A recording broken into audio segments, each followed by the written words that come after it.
हाय lovelies. आज बात करने आए हैं। आजकल बहुत चल रहा है रिक्रिएशन, रिक्रिएट करना, किसी को रिक्रिएट करना, अपने एसपी को रिक्रिएट करना, किसी सिनेरियो को, किसी सिचुएशन को। तो क्या ये हो सकता है? बिल्कुल हो सकता है। उसमें आप क्या करते हैं, उसमें आप वो सेम मेमोरी उस स्पेसिफिक टाइम फ्रेम में जाते हैं अपने ब्रेन में, मतलब सोचते हैं एंड फिर आप उसको रीराइट जिस तरीके से करना चाहते हैं उस तरीके से करते हैं, है ना? तो वैसे करते हैं। लेकिन क्या यही एक तरीका है किसी इंसान का आपके प्रति व्यवहार में परिवर्तन लाने का? नहीं। आप किसी भी इंसान में अगर परिवर्तन लाना चाहते हैं या अपने प्रति उनके व्यवहार में चेंजेस देखना चाहते हैं, तो उसके लिए आपको क्या करना है? उसके लिए आपको खुद से प्रेम करना है। Be madly in love with yourself.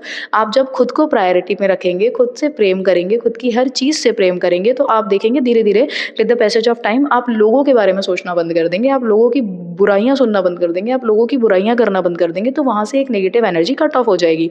फिर जब आप पूरी तरीके से प्रेम से भर जाएँगे, तो आप देखेंगे कि आपके अराउंड जो लोग हैं ना, जो आप जिनको भी रिक्रिएट करने का सोच रहे होंगे, वो अपने आप ऑटोमैटिकली वापस आएँगे, ठीक है? और उसका एक रीज़न ये भी है कि everything is you pushed out. हर कोई आप ही है, because we all are connected from one source, है ना? सबका ही एक सोर्स है, परमात्मा जो है, सबका जिस जिस भी फॉर्म में आप उनको मानते हो, एक ही सोर्स से कनेक्टेड है। तो everyone is you pushed out. तो आप जैसे हैं, आपको वैसे ही लोग आपके जीवन में मिलेंगे, है ना? तो और एक चीज़ हमेशा याद रखिएगा, एक चीज़ हमेशा याद रखिएगा, जब आप खुद से प्रेम करते हैं ना, जब आप पागलों की जैसे खुद से प्रेम करते हैं, आपको पता होता है कि आपके जीवन में आपसे ज़्यादा इम्पोर्टेंट कोई नहीं है। आपको जितना प्रेम आप स्वयं कर सकते हैं, उतना प्रेम कोई और नहीं कर सकता।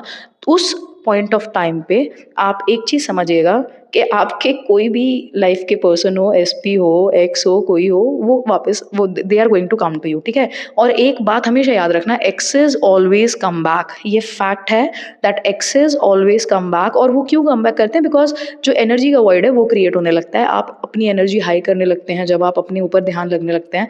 और उसका मेन रीज़न क्या है? जब आप ग्लो अप करने लगते हैं। तो ग्लो अप मतलब क्या होता है? आप अपनी एनर्जी स्विच कर रहे हैं। जब आप अपनी एनर्जी स्विच करते हैं, तो वो उसको वॉइड फील होता है एनर्जी का। वो उसकी हमेशा एनर्जी लोअर एनर्जी से हायर एनर्जी की तरफ अट्रैक्ट होती है ना? तो मतलब हाई एनर्जी वाले की तरफ जाना चाहता है। तो इसीलिए एक्सेस ऑलवेज कम बैक। तो अगर आप रिक्रिएट करना चाहते हैं, तो आप उसके लिए यू कैन वॉच वीडियोज़।